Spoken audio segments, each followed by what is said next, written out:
कोई हाथ भी न मिलाएगा जो गले मिलोगे तपाक से, ये नए मिजाज का शहर है ज़रा फासले से मिला करो।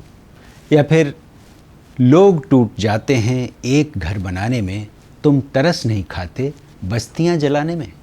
जी हाँ, ये वो लाइनें हैं जो बशीर बद्र ने 1987 के मेरठ के भयानक दंगों के बाद लिखा था, जहां इस मोहब्बत के तरक्की पसंद शायर के शास्त्री नगर का उनका आशियाना जला दिया गया था। और दंगों की इस आग में न सिर्फ उनका घर जला, वो सारे शेर, सारी पांडुलिपियाँ और सब कुछ जलकर खाक हो गया। नफ़रत के इस बाज़ार में मोहब्बत का पैगाम देने वाला यह शायर पिछले करीब एक दशक से अपने आप में ही कहीं खो गया था। डिमेंशिया का शिकार और अपने ही गज़लों और शायरी से अनजान। लगातार बीमार रहते हुए भी बशीर साहब जब अपने ही शेर किसी से सुनते तो जैसे उनकी बहुत सी यादें आंखों में तैर जाती। 91 साल की उम्र में अगर बशीर साहब चले गए तो शायरी और गज़लों की दुनिया को एक ख़जाना देकर गए। एक ऐसा ख़जाना जो किसी न किसी रूप में लोगों की ज़ुबान पर उनकी लफ्ज़ों के तौर पर रहता है।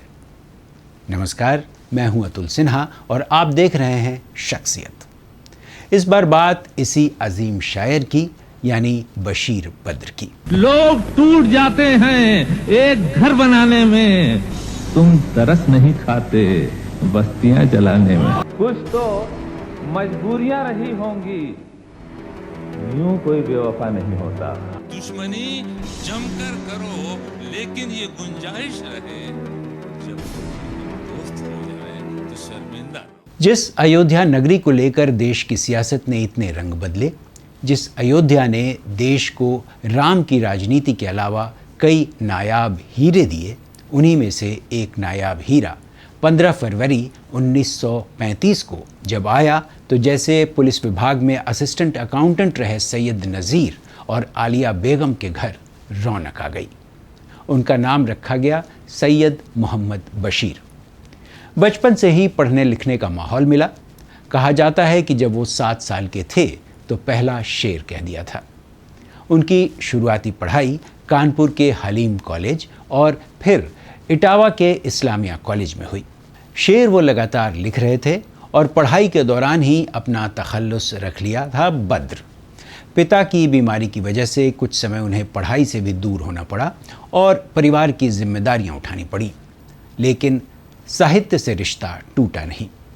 बाद में वे अलीगढ़ मुस्लिम विश्वविद्यालय यानी AMU आ गए, जहां से उन्होंने BA, MA और PhD की पढ़ाई पूरी की। जाहिर है 60 के दशक तक बशीर बद्र शायरी की दुनिया में एक जाना पहचाना नाम बन गए थे। तमाम मुशायरों में जाने लगे थे और उनके चाहने वालों की संख्या बढ़ने लगी थी।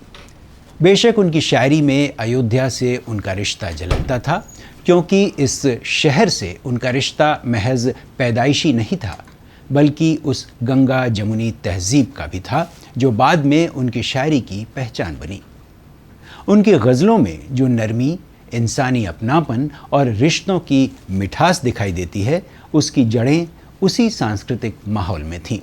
अलीगढ़ मुस्लिम यूनिवर्सिटी का उनके व्यक्तित्व और शायरी पर गहरा असर पड़ा। अलीगढ़ उस दौर में उर्दू अदब, बहस और तरक्की पसंद सोच का बड़ा केंद्र था।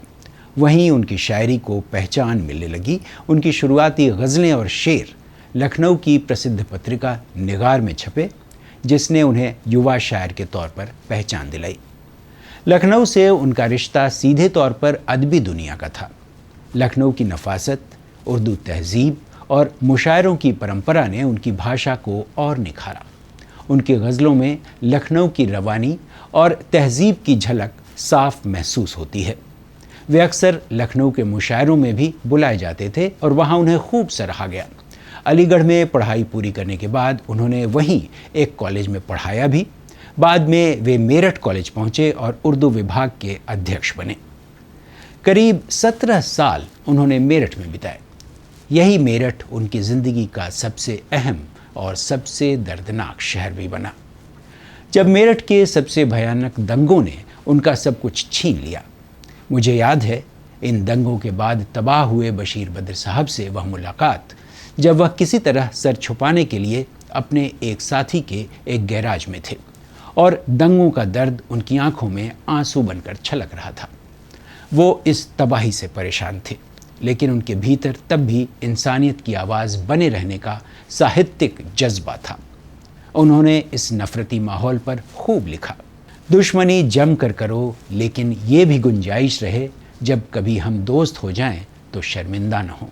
या यह भी लिखा, कुछ तो मजबूरियां रही होंगी, यूं कोई बेवफा नहीं होता। फिर परेशान होकर उन्होंने शहर छोड़ दिया। पहले दिल्ली आए और फिर भोपाल में बस गए।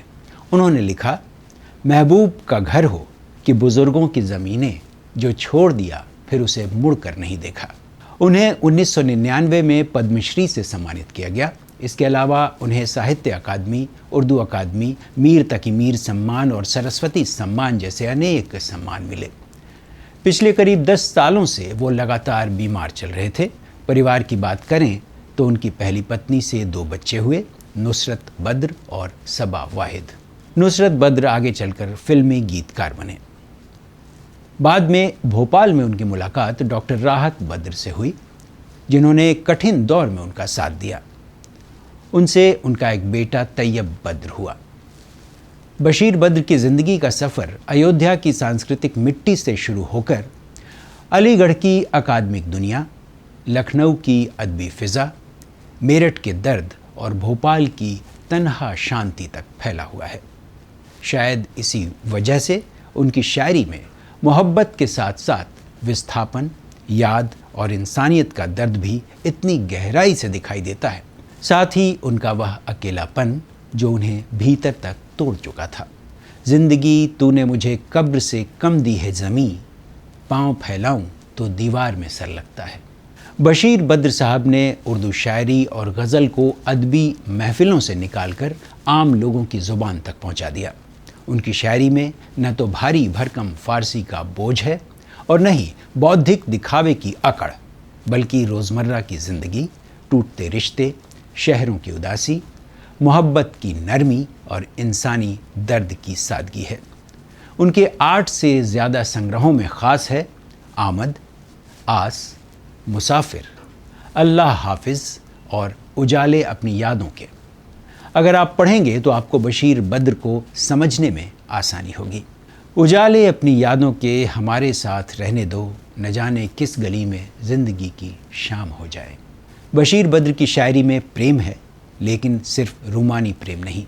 उसमें टूटते समाज की टीस, सांप्रदायिक हिंसा का दर्द और इंसानियत की पुकार भी है। यही वजह है कि वे सिर्फ एक शायर नहीं, बल्कि हमारी एक साहित्यिक ज़रूरत बने रहते हैं और हमेशा रहेंगे। आज जब भाषा और संवाद दोनों में कठोरता बढ़ रही है, तब बशीर बद्र को पढ़ना दरअसल इंसानियत, नरमी और रिश्तों की तहज़ीब को बचाए रखने जैसा है। शख्सियत में फ़िलहाल इतना ही। अगली बार मिलते हैं किसी और शख्सियत के साथ। तब तक के लिए नमस्कार।